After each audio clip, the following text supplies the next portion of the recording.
ये कहानी आज से कई सौ साल पुरानी है, जहाँ मेडिकल साइंस को लोग इस्तेमाल नहीं करते थे। आम बीमारियों से लोग मर जाया करते थे क्योंकि ऑपरेशन और सर्जरी करना मना था। तो कहानी शुरू होती है एक हकीम को दिखाते हुए जो जड़ी बूटियों के बारे में काफी अच्छे से जानता है, जिसके जरिए वो लोगों की छोटी मोटी बीमारियों का इलाज करता है। उसके इलाज से बहुत लोग ठीक भी हो चुके होते हैं, लेकिन कुछ लोग ऐसे हैं जो उसे पसंद नहीं करते और वो इसे जादूगर कहते हैं। और लोगों का मानना ये है कि वो काला जादू करके लोगों का इलाज करता है, जिससे लोग ठीक हो जाते। इसीलिए वो लोग ना तो इसे पसंद करते थे और ना ही इसे अपना इलाज करवाया करते थे। मगर इसके बावजूद भी वो हकीम नहीं रुकता और जितना हो सके वो उतना ही लोगों की मदद करता था। वो उनका इलाज भी करता था और काफी जरूरी बातें भी उन्हें बताया करता था कि किस तरह से वो थोड़ी बहुत मेहनत करके ठीक हो सकते हैं, और अगर उन लोगों को दोबारा कोई बीमारी हो भी जाती है तो वो लोग किस तरह जड़ी बूटियों की मदद से अपना इलाज खुद कर सकते हैं। अब एक दिन वो हकीम एक गाँव के लोगों को इन्हीं सब चीजों के बारे में बता रहा होता है, और तभी हमें यहाँ एक छोटा लड़का दिखाया जाता है जिसका नाम रोब होता है, जो हकीम की इन बातों को बड़े गौर से सुन रहा था। उसे तजस्सुस भी हो रहा था इन सब के बारे में। उसकी बातें सुनने के बाद वो अपने घर के लिए निकल जाता है। उसके घर पहुँचने पर हम देखते हैं कि रोब की फैमिली काफी गरीब है, जहाँ वो अपनी मोम और दो बहन भाइयों के साथ रहता है। यहाँ पर हम ये भी जान पाते हैं कि रोब की मोम काफी बीमार है, मगर उन्हें क्या बीमारी है इस बारे में वो नहीं जानते। लेकिन आज रात रोब देखता है कि उसकी मोम की तबीयत बहुत ज्यादा ही खराब हो रही है। फिर वो जैसे ही अपनी मोम के दिल पर हाथ रखता है तो उसे बड़ा ही अजीब सा महसूस होता है, जिस वजह से वो परेशान हो गया था और डर भी जाता है। अब इन हालात में उसे कुछ भी समझ नहीं आती कि वो क्या करे। तो तब अचानक से उसे उस हकीम का ख्याल आता है। वो फौरन भागकर उसके पास जाता है। वो उसे अपनी मोम की खराब हालत के बारे में बताता है, जिस वजह से वो हकीम फौरन ही उसके साथ चल पड़ता है। जब वो दोनों घर वापस आते हैं तो गाँव के बहुत सारे लोग पहले से ही उनके घर पर जमा थे, जो उस हकीम को इलाज करने नहीं देते, जिस वजह से रोब की मोम की तकलीफ काफी बढ़ जाती है और मौके पर ही उनकी मौत हो जाती है। अब यहाँ हमें उसकी मोम की बीमारी का पता चलता है। उन्हें अपेंडिक्स हुआ था, जिसके बारे में उस जमाने में लोग नहीं जानते थे। फिर अगले दिन रोब के बहन भाइयों को गांव वाले अपने साथ ले जाते हैं अपने नौकर बनाकर, जिससे अब यहाँ पर रोब बिल्कुल अकेला रह गया था। उसे अपनी मोम के गुजर जाने का भी काफी दुख था, इसीलिए वो हकीम के साथ जाने का फैसला करता है। तब हकीम भी मान जाता है क्योंकि उसे भी इस चीज से कोई एतराज नहीं था। जिसके बाद वो दोनों अपने सफर पर निकल जाते हैं। यहाँ पर हमें पता चलता है कि हकीम का कोई एक ठिकाना, कोई एक घर नहीं है। वो कभी एक गाँव जाता है तो कभी दूसरे गाँव। तो अब इस तरह से वो लोग इधर से उधर जाकर लोगों का इलाज करने लगते हैं। अब ऐसे करते करते काफी साल गुजर जाते हैं, जहाँ रोब अब बड़ा हो गया था और वो आज भी अपेंडिक्स का इलाज ही ढूंढ रहा होता है। ये जिस वजह से उसकी मोम की मौत हुई थी, वो चाहता था कि जो उसकी मोम के साथ हुआ वो किसी और के साथ ना हो, और वो कैसे भी करके इस बीमारी का इलाज ढूंढे। लेकिन यहाँ पर वो हकीम भी अभी तक इस बीमारी का इलाज नहीं ढूंढ पाया। वो जड़ी बूटियों से लोगों का बस बाहरी इलाज ही करता था। जिस्म के अंदर क्या है, वो कैसे काम करता है, इस बारे में वो नहीं जानता था। ऐसे एक दिन एक आदमी का इलाज करते हुए जैसे रोब उसके दिल पर हाथ लगाता है तो उसे दोबारा से अजीब सा महसूस होने लगता है। उसे बिल्कुल वैसा ही महसूस हो रहा था जैसा उसे तब महसूस हुआ था जब उसकी मोम की मौत हुई थी, जिस वजह से वो एक बार फिर डर जाता है और बाद में हकीम से कहता है कि मैं जानता हूँ ये आदमी आज रात मर जाएगा। तब होता भी बिल्कुल ऐसा ही है, रात को ही वो आदमी मर जाता है। तो इससे हम ये बात समझ पाते हैं कि रोब के पास ही खूबी है कि वो आने वाली मौत को देख सकता है। पहली बार उसने अपनी मोम के लिए भी बिल्कुल ऐसा ही महसूस किया था, तभी तो वो घबरा गया था। हकीम भी रोब की इस खूबी की वजह से काफी हैरान था। पर अब गांव के लोग इस आदमी की मौत का जिम्मेदार रोब और हकीम को समझते हैं और इन पर इल्जाम लगाते हैं कि इन्हीं के इलाज की वजह से उस आदमी की मौत हुई। इसीलिए वो इन दोनों को मार मार कर अपने गांव से निकाल देते हैं। इसी बीच हकीम को मोतिया हो जाता है, इन्हीं आंखों की एक बीमारी जिसे अब उसे दिखाई नहीं दे रहा था, और उस जमाने में इसका भी कोई इलाज नहीं था। मगर रात को कुछ लोगों से इन्हें पता चलता है कि एक डॉक्टर जो ज्यूस है उसके पास इस बीमारी का 100% इलाज है। तो अभी लोग उस डॉक्टर के पास जाने के लिए निकल जाते हैं, जहाँ वो डॉक्टर हकीम की आंखों का ऑपरेशन करते हैं, जिससे अब हकीम को दोबारा से दिखने लगता है, मतलब कि उसका ऑपरेशन कामयाब हो गया था। अब इस चमत्कार से रोब भी काफी खुश हो जाता है। वो डॉक्टर से पूछता है कि आपने ये ऑपरेशन कहाँ से सीखा। तो वो डॉक्टर उसे एक सीनियर डॉक्टर इब्ने सीना के बारे में बताता है, जो इस वक्त रशिया में है। उनका एक काफी मशहूर हॉस्पिटल है, जिसके अलावा वो लोगों को मेडिकल साइंस भी पढ़ाते हैं। कोई भी ऐसी बीमारी नहीं थी जिसका इलाज उनके पास ना हो। और अब ये जानकर रोब काफी खुश हो जाता है, क्योंकि वो ये फैसला कर लेता है कि मैं वहाँ जाकर पढ़ूंगा ताकि मैं अपेंडिक्स का इलाज करना सीख लूँ। लेकिन वो ज्यूस डॉक्टर उसे साथ साथ वार्न इन्हीं जो करना भी करते हैं कि तुम्हें वहाँ जाने के लिए मिस्र से होकर गुजरना पड़ेगा। लेकिन वहाँ से किसी और मजहब के लोगों को गुजरने की इजाजत नहीं है। मगर इसके बावजूद भी रोब वहाँ पर जाने का फैसला करता है। जाते जाते वो हकीम का शुक्रिया अदा करता है उस सब के लिए जो उसने हकीम से सीखा था। यहाँ हकीम भी उसे बहुत सारी दुआएं देकर अच्छा अलविदा कहता है, जिसके बाद उन दोनों के रास्ते अलग अलग हो जाते हैं। अब पानी के रास्ते से उसे मिस्र जाने में पूरा 1 साल लगने वाला था। जिस बहरी जहाज से वो जा रहा था उसमें और भी बहुत सारे ज्यूस थे, उनका ही नौकर बनकर वो जाता है। फिर जब भी लोग मिस्र पहुँच जाते हैं तो कुछ ज्यूस रोब को समझाते हैं कि किस तरह से दुआ करनी है, कैसे उठना बैठना है और कैसे अकेले टाइम में रहना है, मतलब अकेले वक्त में उसे वो वाली प्रे करनी है जो ज्यूस करते हैं। अब यहाँ मिस्र से रोब को उस शहर में जाना था जहाँ इब्ने सीना का हॉस्पिटल है। रेगिस्तान से वहाँ पहुँचते पहुँचते इन्हें 2 महीने लग जाते हैं। इनके इसी ग्रुप में एक लड़की भी थी जो बहुत खूबसूरत थी और उसे बेचने के लिए पर्शिया ले जाया जा रहा था। रास्ते में इन्हें एक आर्मी भी दिखाई देती है जो काफी जालिम थी, क्योंकि उन्होंने एक गांव के सारे लोगों को मार दिया था। इसी गांव में इन्हें एक छोटी बच्ची भी मिलती है जिसे वो लड़की अपने साथ रख लेती है। रास्ते में बच्ची की तबीयत खराब हो जाती है तो रोब उसकी मदद करता है और इस तरह से उस लड़की और रोब की दोस्ती हो जाती है। आहिस्ता आहिस्ता दोनों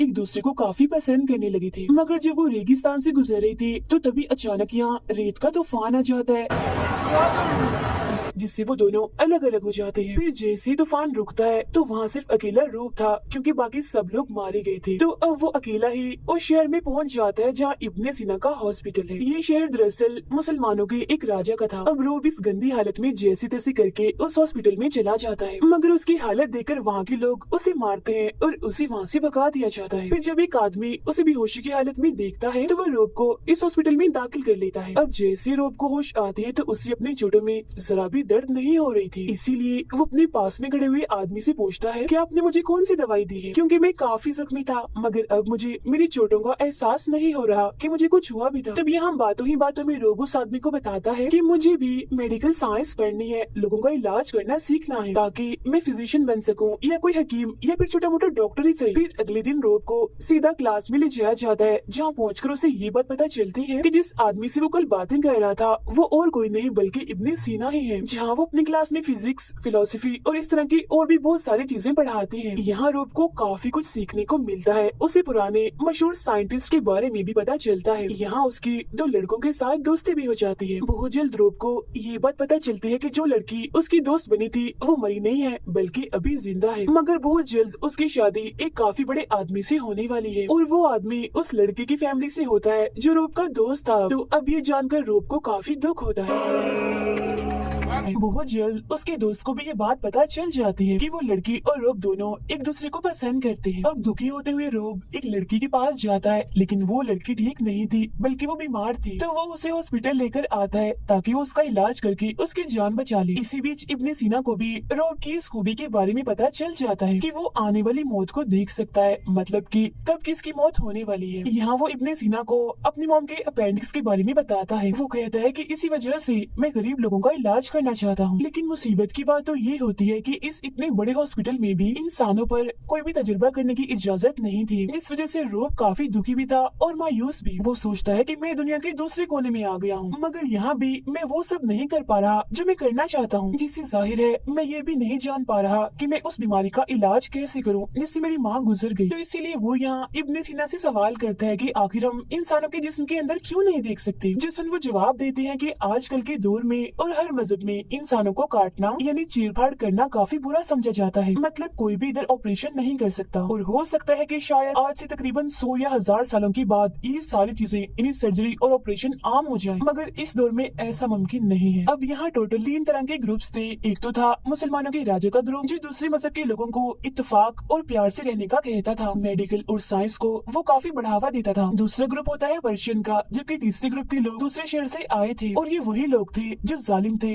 इन्हें जिन्होंने उस पूरे गांव को खत्म कर दिया था। मगर इन दोनों ग्रुप्स को मुसलमानों के राजा का सलूक बिल्कुल भी पसंद नहीं था। उनका मानना था कि वो एक कमजोर राजा है, इसी वजह से वो अक्सर कोई ना कोई उल्टी सीधी हरकत करते रहते थे। फिर एक दिन उन जालिम लोगों की आर्मी एक खतरनाक बीमारी वाले आदमी को इनके शहर में भेज देती है, जिस वजह से काफी तेजी से वो बीमारी पूरे शहर में फैल जाती है।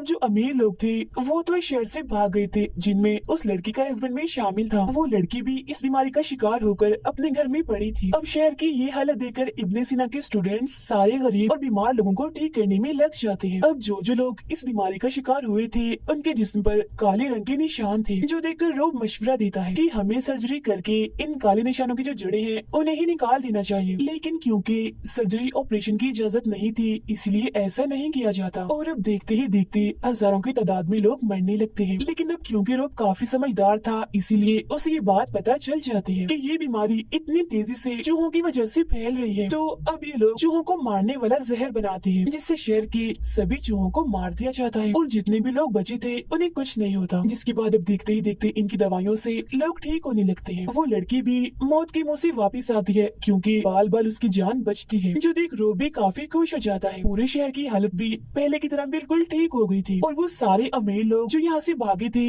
वो भी वापिस आ जाते हैं, जिनमें उस लड़की का हस्बैंड भी शामिल था। कुछ वक्त के बाद उस हॉस्पिटल में अपेंडिक्स का एक मरीज आता है, मगर ऑपरेशन ना होने की वजह से वो बेचारा दर्द में तड़पता तड़पता ही मर जाता है। लेकिन उस इंसान के मरने से पहले ही रोब उससे ये इजाजत ले चुका होता है कि मरने के बाद क्या मैं आपका ऑपरेशन कर सकता हूँ। तो तब इस बात के लिए उस आदमी ने हाँ कर दी होती है। अब क्योंकि यही वो बीमारी थी जो बार बार उसे परेशान कर रही थी, इसीलिए वो बगैर किसी की इजाजत लिए उस आदमी की लाश का ऑपरेशन करने लगता है। हालांकि उसे काफी डर लग रहा था, मगर वो फिर भी उस लाश की चीरफाड़ करके उसे देखने लगता है। वो उसके दिल को अपने हाथ में रखता है और देखता है कि आखिर ये काम कैसे करता है। जिस्म के सारे हिस्सों की वो एक ड्राइंग बना लेता है ताकि बाद में ये उसके काम आ सके। यहाँ उसे अपेंडिक्स के बारे में भी पता चल जाता है कि आखिर ये होती कहाँ पर है और उसे कैसे निकाला जा सकता है ये भी। मगर यहाँ के कुछ लोगों को उसकी इस हरकत के बारे में पता चल चुका था, इसीलिए वो रोब और इब्ने सीना को पर्शियन के लीडर के पास ले जाते हैं, जहाँ इन दोनों को मौत की सजा सुना दी जाती है। अब रोब की वजह से बाकी ज्यूज का भी यहाँ पर रहना मुश्किल होने वाला था, इसीलिए इतने खतरे के माहौल में भी वो अपनी असलियत बता देता है कि मैं ज्यूस नहीं हूँ बल्कि मैं एक क्रिश्चियन हूँ।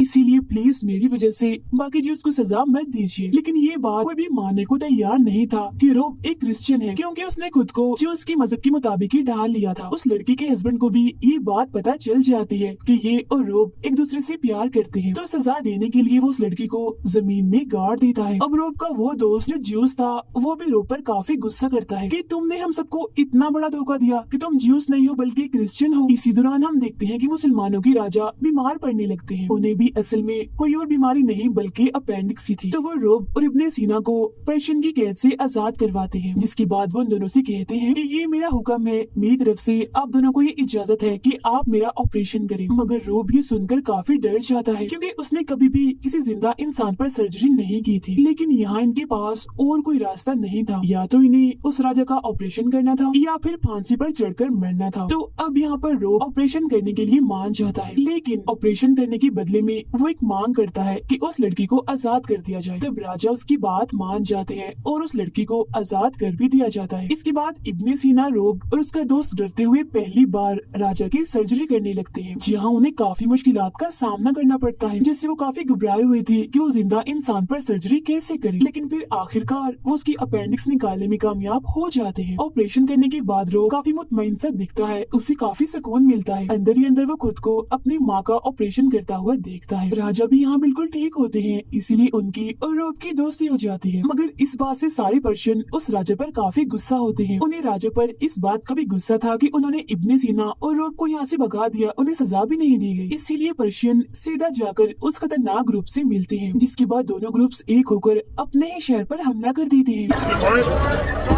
इसके अलावा तीसरे ग्रुप के बाकी लोग शहर के बाहर भी हमला कर देते हैं, जिससे पूरे शहर में हलचल मच जाती है। और तो उन लोगों ने हर जगह पर आग भी लगा दी थी। मगर यहाँ जितने भी लोग जिंदा बचे थे वो एक रास्ते से निकलकर अपनी जान बचा रहे थे। यहाँ उन ग्रुप्स ने एक लोते हॉस्पिटल और लाइब्रेरी को भी जला दिया था, जहाँ हम बाद में इब्ने सीना को अपनी लाइब्रेरी में देखते हैं। तब रोब आखिरी बार उनसे मिलने के लिए आता है, ये उनकी आखिरी मुलाकात थी। यहाँ इब्ने सीना रोब को अपनी एक काफी जरूरी मेडिकल डायरी देते हैं, साथ ही वो रोब को एक नाम भी दे देते हैं कि तुम एक फिजिशियन हो, यानी हकीम हो, एक डॉक्टर हो। यहाँ इब्ने सीना भी काफी बीमार थे, जिस वजह से रोब को काफी परेशानी नहीं होती है। वो अपना दुखी मन लेकर ना चाहते हुए भी उस लड़की के साथ यहाँ से चला जाता है। उसे लेकर वो वापस अपने शहर आ जाता है। यहाँ वो शादी करके अपना एक हॉस्पिटल भी खोल लेते हैं। रोब अपने बिछड़े हुए बहन भाइयों को भी यहाँ ढूंढने की कोशिश करता है। कुछ सालों के बाद यहाँ वो शुरुआत वाला हकीम वापिस आता है, लेकिन कोई भी मरीज इलाज करवाने के लिए अब उसके पास नहीं जाता। यहाँ एक बच्चा उसे रोब के हॉस्पिटल के बारे में बताता है, तो यहाँ हकीम ये जानकर काफी खुश हो जाता है कि रोब ने अपना एक हॉस्पिटल खोल लिया है। वो भी रोब से मिलने उसके हॉस्पिटल जाता है, जहाँ वो दोनों एक बार फिर से काफी खुशी खुशी मिलते हैं। और इसी के साथ ये फिल्म यहीं पर खत्म हो जाती है।